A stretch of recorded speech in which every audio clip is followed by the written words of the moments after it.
In this video, I'm going to cover the construction and installation of the coilovers for the Global West kit for first-gen Mustangs. The first step is to do the arning drop or Shelby drop, basically drilling new holes for your upper control arms.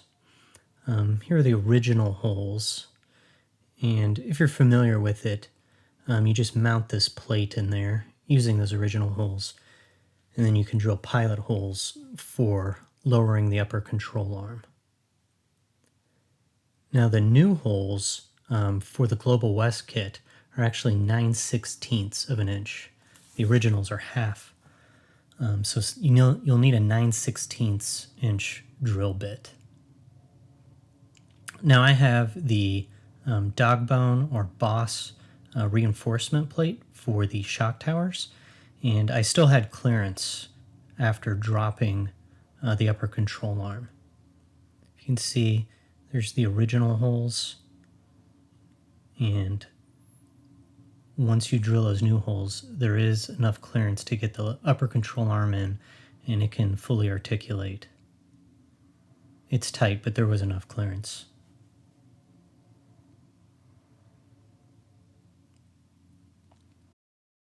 Okay, the next step is making sure this upper mount, which is billet aluminum, and this is where the coilover will mount into, and it fits into the shock tower where the old shock mount used to be.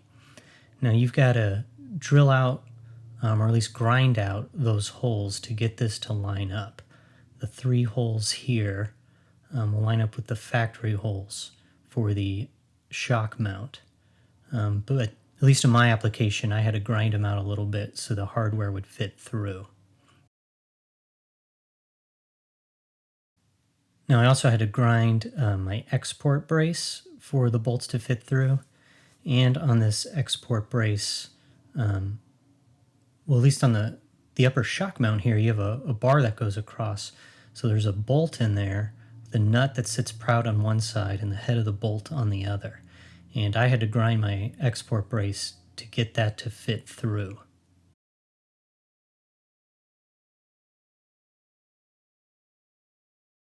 Now to get the upper mount in, there are tabs that will fit into these grooves on your upper mount, and that indexes how it fits up here.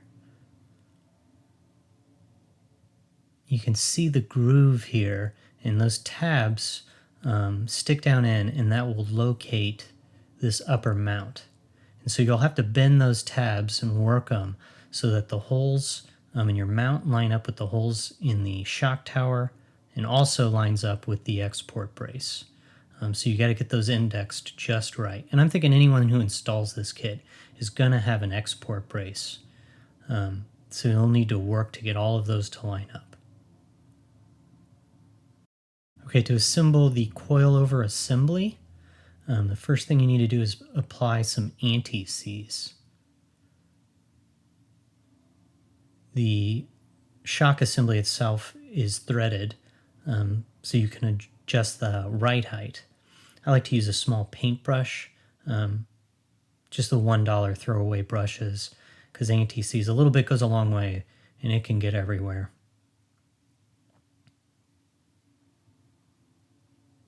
Now during the assembly, I needed to run the lower mount for the spring all the way down just to assemble it. But by the time I got my vehicle adjusted to correct ride height, I had moved the adjustment almost all the way towards the top of the coilover assembly. So it's worth it to spread the anti-seize over all of the threads.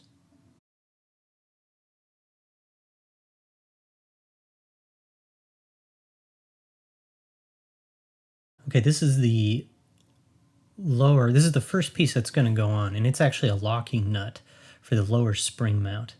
Now one side of this has a small ridge, if you can see it there. The bottom side's completely flat, but the top side has this ridge. That's not mentioned in the Global West instructions, but if you look at the QA1 specific instructions, it has it that ridge needs to go up. So that's the first piece that goes on. The second piece is the spring mount. It's pretty obvious. It has that large index that this spring is going to rest on. And then you'll need to run these. Again, I ran them all the way down, and that made assembly a bit easier, so I recommend doing the same.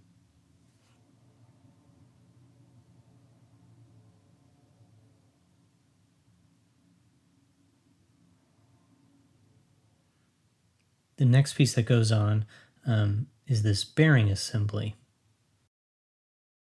It's made up of 2 washers and this thin needle bearing assembly that rests between them. Now in the QA1 instructions, they actually say to apply some lubricant here. Global West says no lubricants necessary, so I went without. Coil spring goes on next, and when it rests on that needle bearing assembly, it spins freely. And so that helps both when you're adjusting your ride height, there's not going to be any bind. And also as the spring compresses and decompresses while you're driving, there won't be any bind on that.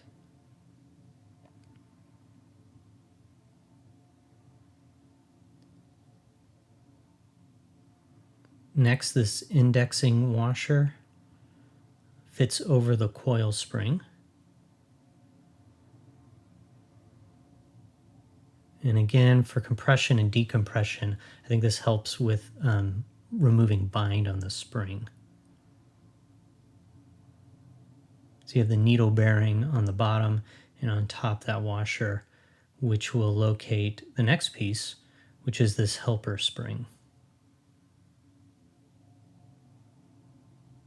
And then the final piece of the spring assembly is the top plate, which will fit into that helper spring and mount into the top of the shock.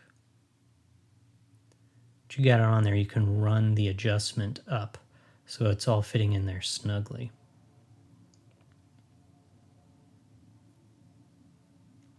Now to attach the spring assembly to that top mount, there's a bearing that fits in this top hole.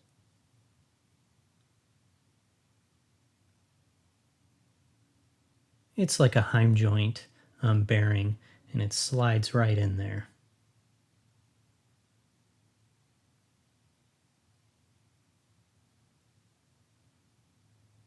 And it has snap rings that hold it in place. So you're going to need a pair of snap ring pliers in case you don't have those, because that's what keeps this bearing in place. You have a similar setup on the bottom of the coilover, where you're going to need to put in the bearing and snap rings that hold it in place. Now for the tops and bottoms of both my coilovers, it was a snug fit.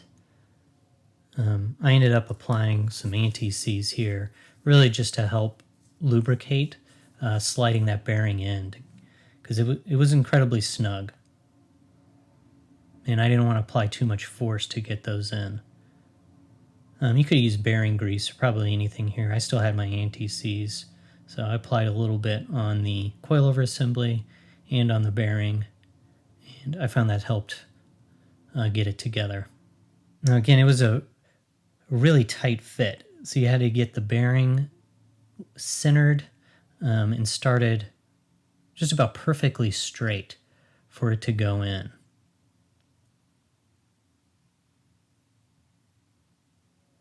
And it would want to go in crooked. There may have been, the edges may have been radiused a little bit that would allow one side to go in before the other. Here, once it starts to go in, I gave it a little help. It was 11/16 socket, fit over well. It was only on the bearing race, not on the center. And just some light tapping, not too much pressure. And then it would start to slide down in. But don't go too far. I don't have the snap ring on the back side, so you can run it all the way through and it would drop out the back side.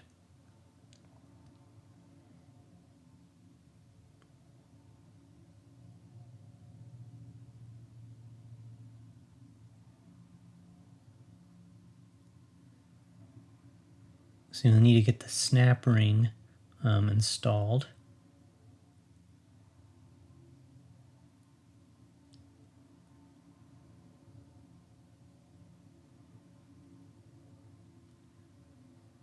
Once you have it in there, I tapped the bearing the rest of the way down.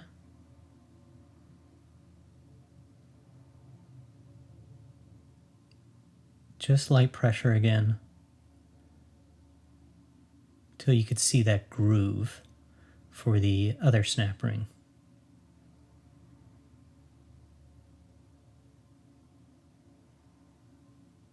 And then you can get that installed.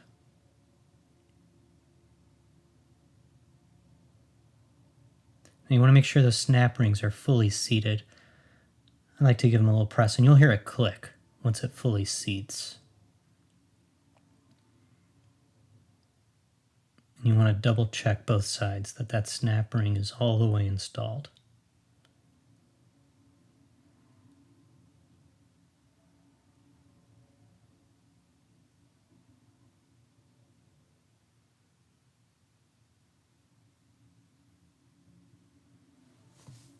Okay, here's the completed assembly.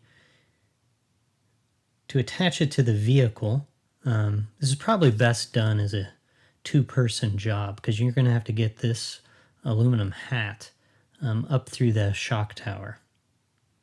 And again, those 3 holes have to be located both on the mount and then through the shock tower and through the export brace. Now to get it up through, before even installing the hardware, I had to go 90 degrees because that bolt that slides through that top hat, you got to get by the indexing tabs. The tabs are on the front and back of the shock tower towards the front of the car and rear of the car. So you got some slots you can get up through on the sides and then spin it 90 degrees. Then you can get it all the way up in.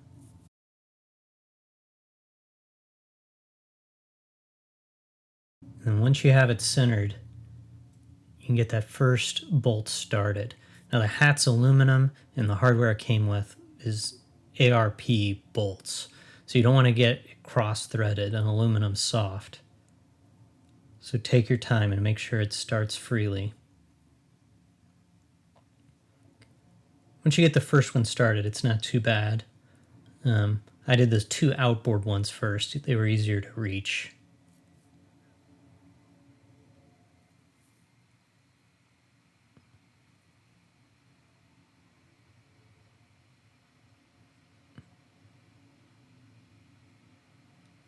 Now again, all that grinding I had to do on the export brace, you got to do that well in advance here, just to get everything so it'll line up just right. I used a screwdriver wedged in there to hold the entire assembly in place so I could get the 3rd bolt started. Again, if you had 2 people, this would be a bit easier.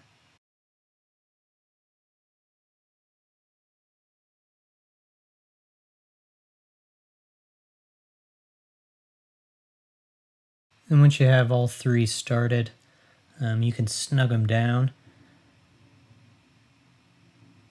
and just give them equal torque, kind of tighten them in sequence going around, because you're going to want that hat to fit up in that shock tower nice and flush. And here you can see, I know it's dark, but I had a good tight flush fit all the way around. And the bolts ran to just about the bottom of the hat. Of course, I had the export brace in there taking up some room. And there's what it looks like fully installed. In my next video, I'm going to cover the installation of the upper and lower control arms from Global West. Thank you for watching. You can check out my other videos on my sk Mustang. Future videos will include the installation of a hydraulic clutch, my TKO 600 5-speed transmission. Thank you.